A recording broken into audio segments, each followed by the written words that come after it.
pata, imong pagtagad nako. Halos tanan pag-atiman, wala kay gibuhat.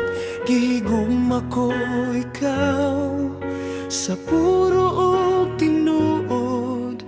Nagtuo ko nga forever na gyud ta.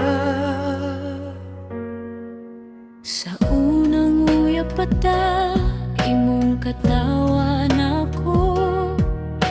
Puno sa gugma ug paglawom ang adlaw.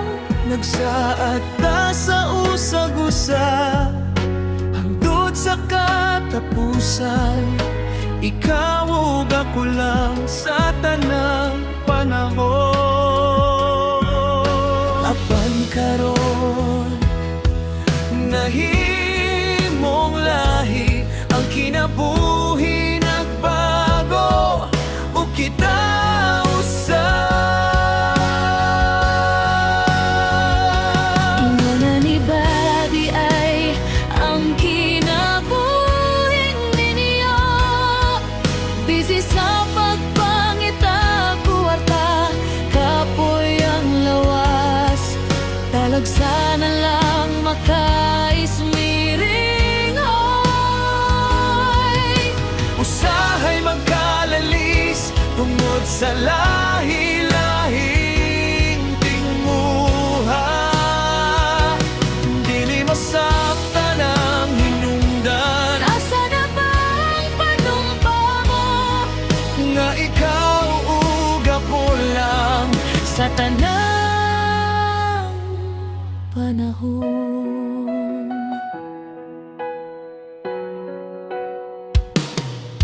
Karon daghan nag mga anak, bisita kaayo. Pagbangita kwarta aron mabuhi. kapoy na ang lawas, wala na'y oras para sa usag-usa, para sa gugma. Sahay makalalista, dili masabtan. Lain ng tinguha, lain ng huna-huna. Kulang na ba ang gugma sa usag-usa? Ngano man ning kalisod, ngano man ning sakit. Ingon na ni Badi ay ang kinabuhing ninyo. Busy sa pagpangita kwakta, kapoy ang lawas. Talagsa na lang makaismiring hoy. Usahay magkalalis Tungod sa lahi-lahing tinguha. Dili masabtan ang hinungdan, Asa na ba ang panumpa mo nga ikaw ug ako lang sa tanang panahon. Kapag magkagulang, Tungod kay kulang sa gugma, unsa na karon ang mga anak? katibulaag ang mga ginikanan. Nagkabulag, asa na ang saan? Asa na ang gugma?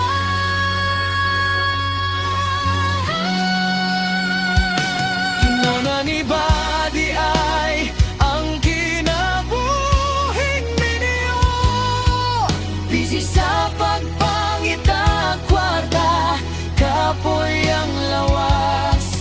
Talagsa na lang makaismiring hoy. Usahay magkalalis tungod sa lahi-lahing tinguha. Dili masaktan ang hinungdan, Asa na ba ang panumpa mo nga ikaw ug ako lang sa tanang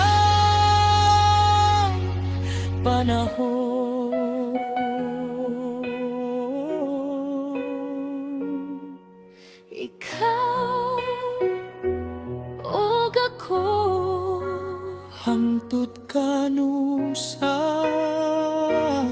Asa na ba